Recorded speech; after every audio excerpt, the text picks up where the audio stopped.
What's going on, everybody? This is Shane over here, and I want to talk to you about, again, apologize where my phone's camera is if I'm looking this way, which I'm trying to look at myself, but again, I don't know why phones are designed this way, but anyway, I want to talk to you about car prices real quick, and we've seen them go skyrocketing with MSRP, and, well, you know the deal. I mean, you know what's happening. Now, supposedly they might be coming down because they're just, no one's buying. Nobody's buying these high-priced vehicles. You got standard vehicles going for, like, they should be like 30 grand or whatever, and they're going for like 50 now, and it's just getting out of hand as far as the pricing, especially special models like, the Raptor Rs and TRXs and Challengers and whatever, even the Mustangs, stuff like that, are just going up in price. Every new model, it seems like they tack on 5 to 10 grand from the last model, because it's got this or it's got that or whatever. And then, like, you got to deal with the dealerships going, well, they have one dark horse on the lot, and they're gonna just rape you with it, like they did with I remember the Ford Focus RS, and it was like a $20,000 tack on that car just because they had one on the lot, and it's like, oh, it's a special car and blah blah blah blah blah. But the big reason, besides special models and dealerships raping you up the ass with MSRPs and stuff like that, but there's one thing that nobody knows about, is why the regular standard vehicles, not all dealerships do this, obviously, but a lot of the ones that are involved in, and this goes right to it literally goes right to the White House. The whole push, especially what Joe Biden with GMC and everything else, this push for electric vehicles. Now, electric vehicles, in a sense, are always more expensive than gas cars. They're usually like 60 grand to 70 grand or above, to $100,000+ just for an electric vehicle, like a full electric. Not a hybrid, but a full electric EV. Especially if it's like a GT model or something like that, it could be like 60, 70 grand. Which you think about, like, when they first started doing this, how much cars were, the average vehicle, loaded and stuff like that. You think, you go back some years and now you're like, okay, I see what you're saying. Like, and there goes the rise. So the big thing is that's what they were doing. They were pushing these cars to go higher in price to equal the price of these EVs. So people would say, you know what, I'll just go buy an EV. That's the next big thing. It's the same price. Why should I get a gas car when I can just go get an EV? And people that buy the EV floods the market, and people buy fewer, lesser gas cars because whatever, pricing wise, whatever. And then it comes the whole push for EV. Pushing that EV, pushing it in the way, and they said it themselves. They want every vehicle to be, by like 2035 or something. They want pretty much every vehicle to be an EV. I mean, look what happened to Dodge and everything else. And they're going to, and because of the prices, as far as horsepower and this and this and that, that's why you're seeing, and I'm not saying that's the only reason. I'm saying that's one reason people aren't talking about. This is one big reason why you see this big jump in price at the dealerships. And besides special models and stuff like that, which the markup, I mean, they're just allowing at this point. You look at Dodge, they're holding, like, there's dealerships holding, like, oh God, I've seen it on YouTube. There's dealerships holding like 15, 20 Hellcats or whatever, different jailbreaks, and they're just sitting on a lot, not selling, months and months and months, just not selling, just sitting on a lot. Like, and then they find out it's it's going to be like the last roll, the last years of the V8s, and that's why they're sitting there. That's why there's like a $40,000 markup on these cars, and they're just sitting there. They're just freaking sitting there, not being sold. And you just scratch your head like, you know, why? I mean, are they just waiting for the EVs to come in and they're going to be around the same price? And, you know, the new the new Challenger, the new Charger EV comes in, and the starting price is going to be around the same MSR, well, not the MSRP, but the same markups, or the same whatever between the MSRP and the markups of the ones that are just sitting on the lot that nobody wanted to buy. And they were like, oh wow, that's a new, it's around the same price. I'll just start buying those. You know what I'm saying? Like that's what I see. I see between the government and what they're doing, and emissions and this and that and fees and everything else, and then you have this skyrocketing. I mean, people are gonna be like, well, there's inflation and this and that and blah blah blah blah. You know, yeah, like, well, obviously inflation and all that stuff also is another part of it, but still, look who's in the office. Look who's in the Oval Office. None of this shit was happening. If I gotta say, none of this shit was happening under Trump. Prices were pretty decent with cars and housing and this and that and whatever else, gas. But this push after, like, especially the big jump was definitely in 2020 when he took office. Like, things were getting out of hand as far as markups. People used to be able to get like a Jailbreak or a Hellcat or a 392 or for for what it was, around the MSRP and stuff like that. But now it's just getting crazy. You know, cars have just, in the last like 3 to 4 years, I would say 3 going on 4 years, have just kind of been like ridiculous in price. And it's only a matter of time before these dealerships, if they're not selling, they're going to have to drop the prices. And there's definitely a puppet master behind the string, back there going, you guys got to start, bringing up these prices next to these, near these electric cars that you're selling. I mean, this electric car right here, say a Kia, whatever, the EV6 or whatever it's called, the GT, 500, the Mach-E and stuff like that, 60, 70 grand. You have to start getting these, your other cars in these price ranges, and that way people can go, okay, well, this is, I'll buy this. It's the same price, blah blah blah blah. So that's what I see. I'm not saying that's what they're saying, but I see that the EV thing come up, and then all of a sudden, like, these trucks and everything else that they're selling, like, they're just 80, 90 grand for like a limited whatever. I mean, I've seen some ridiculous prices on average trucks, like ridiculous prices, besides Canada. But that's it in a handbag. I'm not saying it's all the reasons, but that's one I would say one chunk of the reason why you've seen ridiculous prices and price gouging and just all across the board is this whole push for EV, and to get these prices up next to them. I think a couple car dealerships out there are really good with their pricing. I think Chevy still kind of does better pricing than Dodge and Ford. Maybe it's because it's a Chevy, I don't know.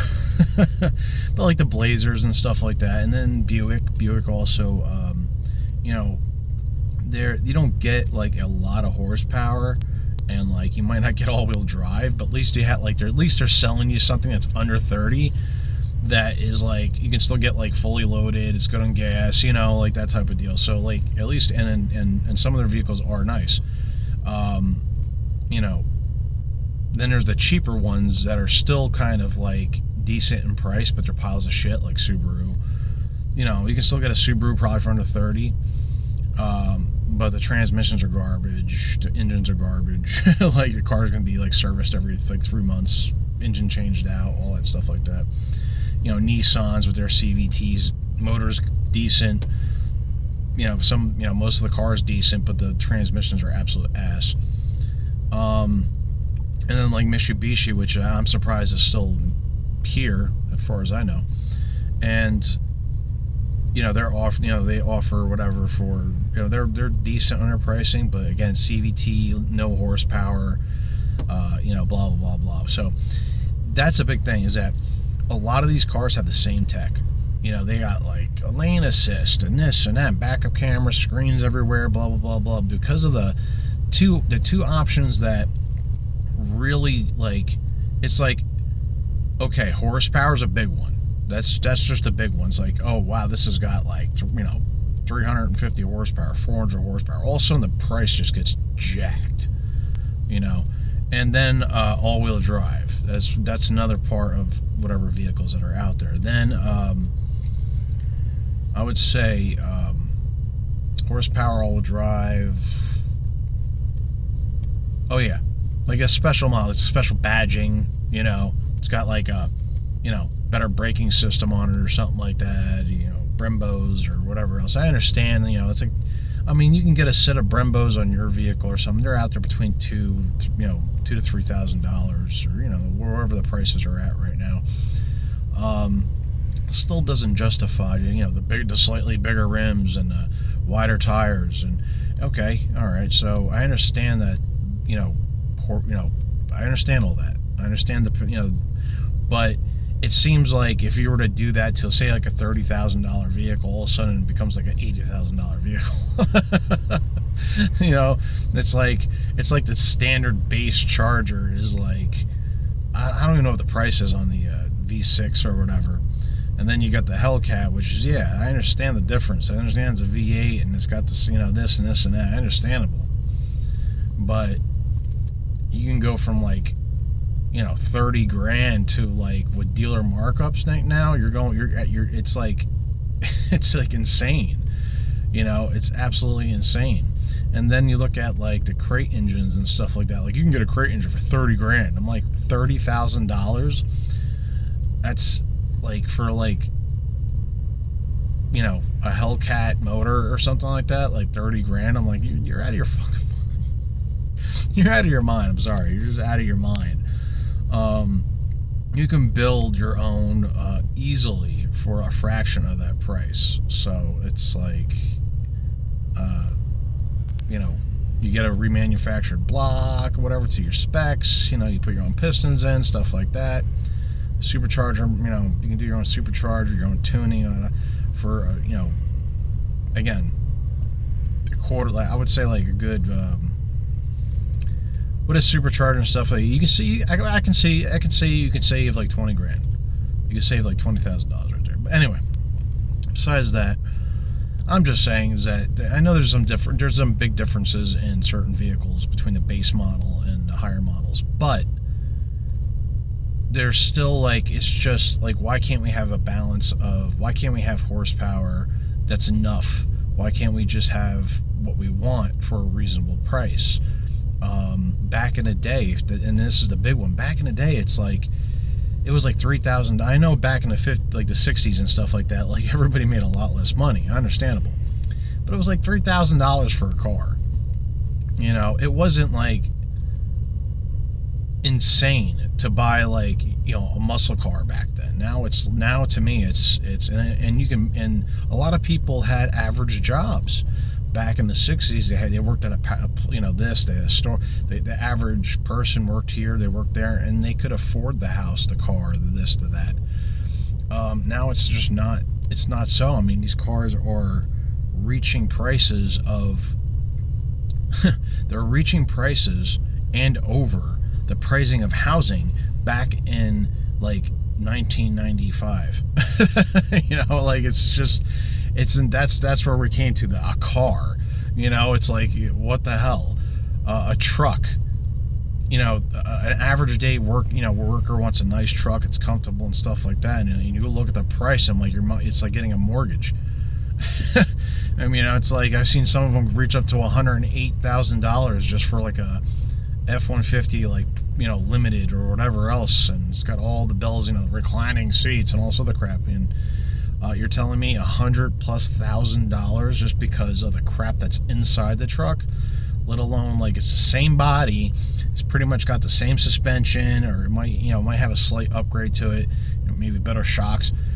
They put a little bit better wheels on there, and then they got like the toning with the badges. So it's little small things like that Besides that, it's like you go and it's like, oh well, it's the interior. Now you're getting you know, these seats and it reclines backwards and it's got a panoramic roof and it's like it's ridiculous. In my opinion, it's absolutely insane to charge that much money just because of luxury features.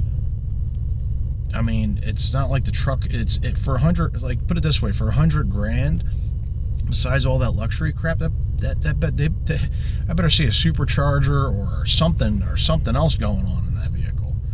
Now Dodge is coming out with that Dodge Ram Charger, which is, in my opinion, probably one of the best electric trucks going to be hitting the market because it has an onboard generator that actually charges the battery when you drive, which I've been saying.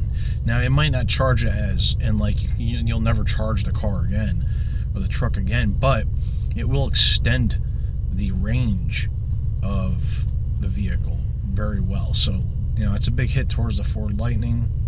I'm not even a fan of the Lightning or anything like that. I think that EVs always have a lot of issues, in my opinion. You know, the more tech you have in it, the more issues, and the more you're not going to be able to fix it yourself down the road, and it's just going to be a trade-in or whatever. So, overall, I'm going to end it with this, is that, I mean, there's a lot to talk about with that, but I'm going to say this, is that, yeah, if you're seeing all these prices just go up, you're seeing cars just now sitting on the lot, they're not selling, they're going to come down. They're going to have to. Like, it's almost like if the dealerships have to come down, but forcefully have to come down with pricing, that means they were getting pushed the price. That's the way I look at it. They were getting pushed the price. And then I think the EV thing, a full EV thing, is just going to die out eventually. It's just going to be like, oh, we're all making EVs, but then eventually people are not going to buy them because everything's going to be overpriced at that point. Like, the gas car is going to be overpriced just like trying to reach the price of the EVs. And that plan's just not working. It's just not working. So that's what you're going to see eventually, like a lot of these Hellcats and stuff like that are sitting on a lot. And only people that have like money to blow out their ass or just don't give a shit, which makes it worse for everybody else trying to buy. And that's the customers they're looking for. They're looking for the guys who are like, I just bought a jailbreak, and they make a video like, oh, I just bought a jailbreak and I paid like $40,000 over MSRP. And you know, and they're like, and why did I do that? Well, I really loved it, and blah blah blah blah. And I'm like, who gives a, you just ruined your I told people, I'm like, you're actually ruining it for everybody else because you keep buying and buying and buying, and they're just going to keep jacking and jacking and jacking. Eventually, everything's going to crash. Simple as that. And then when the prices really go down, what's that going to happen? It's going to devalue the car that you bought, their MSRP, the money that's over that. Like, you say you spent $100,000 on a Hellcat or some crap. If the prices collapse, if they just drop everything, then now you just blew money out your ass. So you're better off just waiting or buying used or something. I mean, but I still think it's insane. I still think the prices are insane. You know, most superchargers on a car cost, $5,500, $6,000, $7,000, depending on which one you get. I mean, I would say anywhere between $5,000 and between $10,000, depending on which one you get. But I would say a decent one, like $5,000-$6,000, something like that, will get you a decent supercharger, something like that.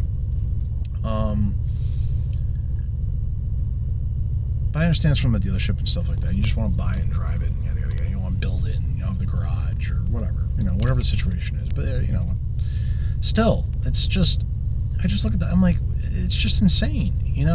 They could have took it easy. They really could have took it easy. And now I see the new Ford Mustang, and I'm like,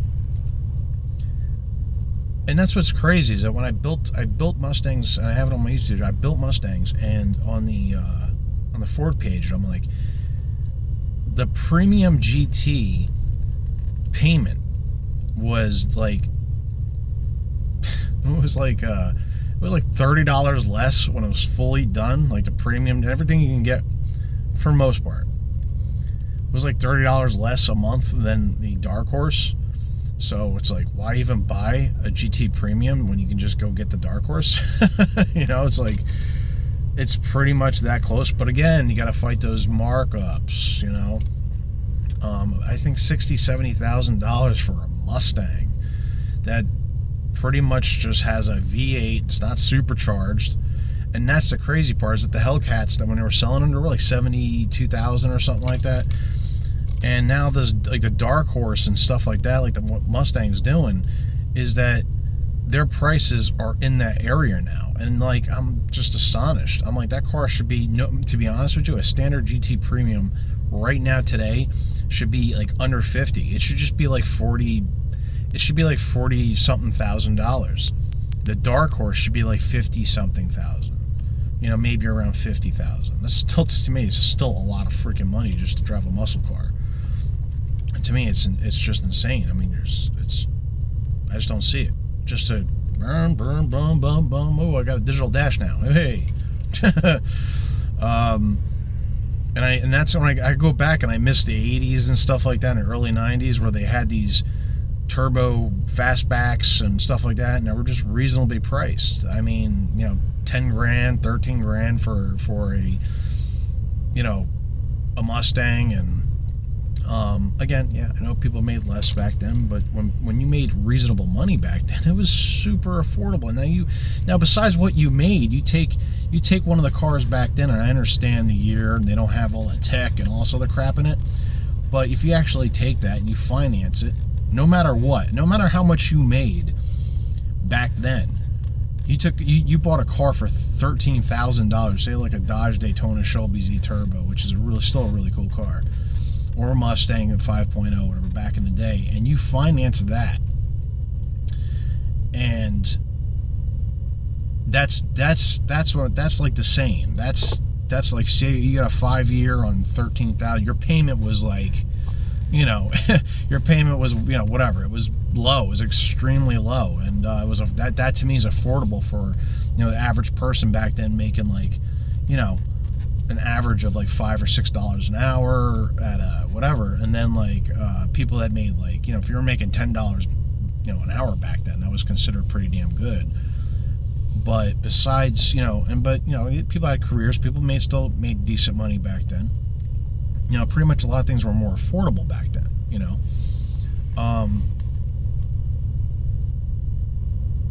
So, well, you know, it was 50s all the way up to 60s, 70s, you know. I remember, like, you know, it's like the average guy worked and the mother stayed home, and you could pretty much afford everything else. And it's just not the same now. It's like the jobs nowadays they're nowhere near going to cover your living costs for the most part of a lot of the places you live in the United States.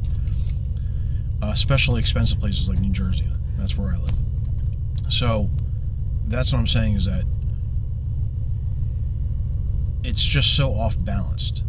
But anyway, I'm getting off the beaten path here. I'm going to end this video with that's probably like the biggest reason I would say that I've researched up, is that the EV thing is what really is driving a lot, and not every manufacturer, but a lot of the ones that are involved in the EV push. And not every EV is expensive, but this also goes towards Tesla and everything else. But anyway, guys, I'm gonna get out of here. My phone's getting hot. Later.